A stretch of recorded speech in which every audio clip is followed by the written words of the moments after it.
একটা ভিডিও নিয়ে আমি চলে এসেছি। আমি আজকে আর একটা কবিতা পাঠ করে শোনাচ্ছি। কবিতাটার নাম হলো আন্তর্জাতিক নারী দিবসে, কবি কালিদাস ভদ্র।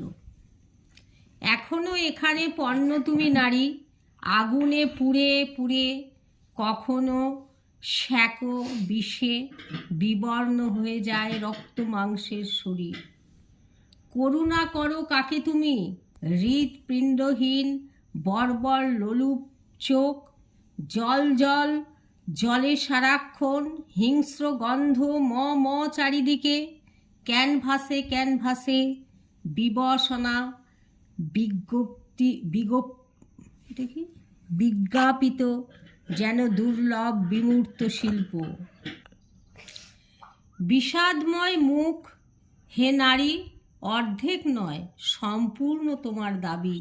যদি ছেড়ে দাও তোমারই সামনে তোমার কন্যার বলাৎকার, পণের আগুনে দাও দাও কিংবা দুবাই কাতার পাচার, অথবা গর্ভে কন্যা ভ্রূণ নিধন আটকাতে প্রয়োজন হও অস্ত্রধারী।